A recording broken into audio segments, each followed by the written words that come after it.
Terbentuknya dinasti Abbasiyah. Kekuasaan dinasti Bani Abbasiyah melanjutkan kekuasaan dinasti Bani Umayyah. Dinamakan Daulah Abbasiyah karena para pendiri dan penguasa dinasti ini adalah keturunan Abbas, paman Nabi Muhammad SAW.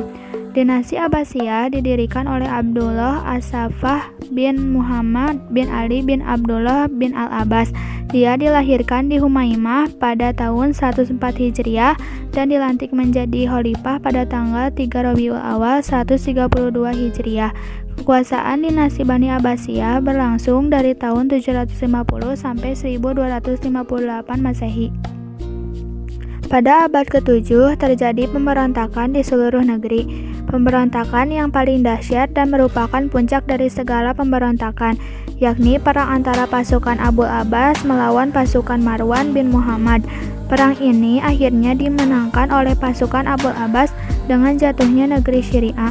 Berakhirlah riwayat dinasti Bani Umayyah dan bersama dengan itu bangkitlah kekuasaan Abbasiyah. Dari sini dapat diketahui bahwa bangkitnya Daulah Abbasiyah bukan saja pergantian dinasti, akan tetapi lebih dari itu adalah penggantian struktur sosial dan ideologi, sehingga dapat dikatakan bahwa kebangkitan Daulah Bani Abbasiyah merupakan suatu revolusi. Sistem pemerintahan dinasti Abbasiyah. Selama dinasti ini berkuasa, pola pemerintahan yang diterapkan berbeda-beda sesuai dengan perubahan politik, sosial, ekonomi, dan budaya. Berdasarkan perubahan tersebut, para sejarawan membagi masa pemerintahan Bani Abbasiyah menjadi 5 periode, yaitu periode pertama disebut sebagai periode pengaruh Arab dan Persia pertama.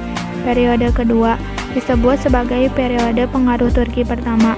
Periode ketiga, masa kekuasaan dinasti Bani Buwai dalam pemerintahan Daulah Abbasiyah. Periode ini disebut juga masa pengaruh Persia kedua.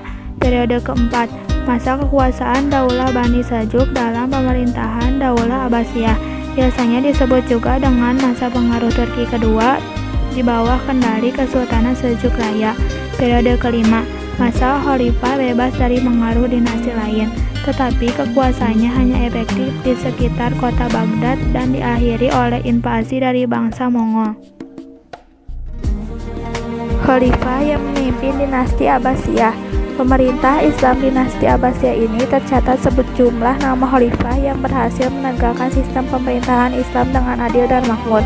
Mereka itu adalah Abu Al-Abbas Abdullah bin Muhammad Asy-Syaffah 721 sampai 754 Masehi. Dia adalah pendiri dinasti Abbasiyah dan menjadi khalifah pertama.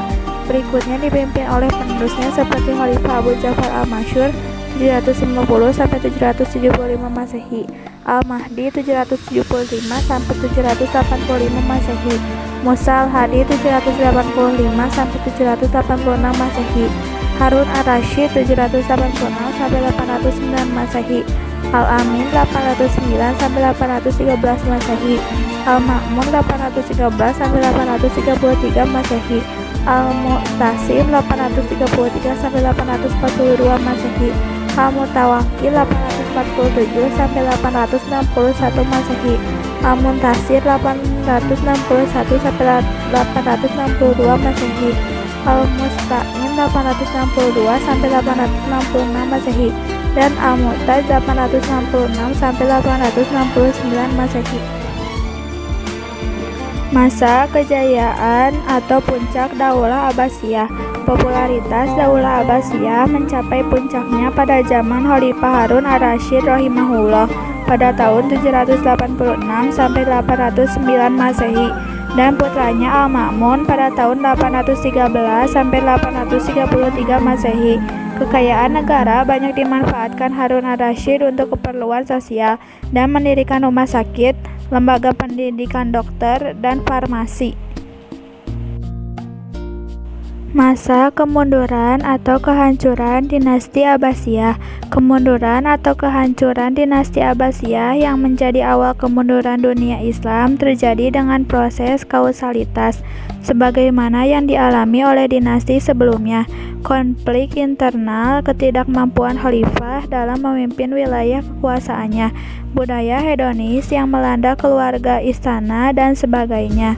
Di samping itu juga terdapat ancaman dari luar seperti serbuan tentara salib ke wilayah-wilayah Islam dan serangan tentara Mongol yang dipimpin oleh Hulagu Khan. Perkembangan ilmu pada masa Abbasiyah. Pertama, perkembangan ilmu nakliyah. Ilmu nakliyah adalah ilmu yang bersumber dari nakli, yaitu Al-Quran atau hadis, yang erat kaitannya dengan agama Islam. Ilmu nakliyah yang berkembang pada masa itu. 1. Ilmu tafsir. Para musafir yang masyhur pada zaman Abbasiyah, salah satunya Abu Muslim Muhammad, Tafsir Bir-Ra'i. 2. Ilmu hadis. Pengumpulan dan pembukuan hadis sudah dimulai sejak pemerintahan Khalifah Umar bin Abdul Aziz, salah seorang khalifah Bani Umayyah.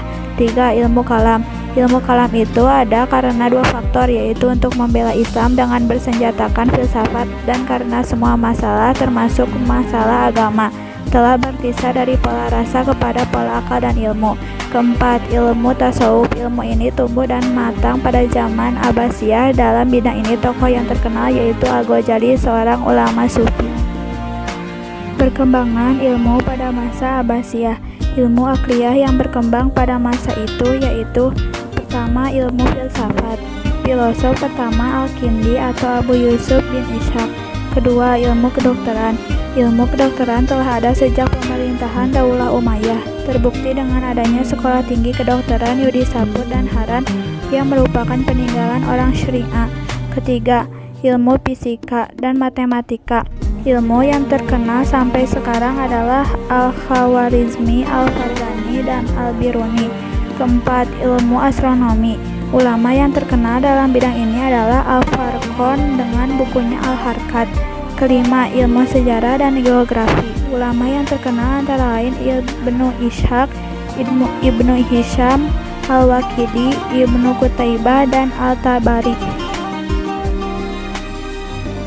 Perkembangan kebudayaan pada masa Abbasiyah. Pada masa Daulah Abbasiyah terdapat dua kota besar yang menjadi pusat peradaban Islam. Pertama, kota Baghdad, yang tak lain merupakan pusat pemerintahan Daulah Abbasiyah yang didirikan oleh Khalifah Zafar al-Mansur.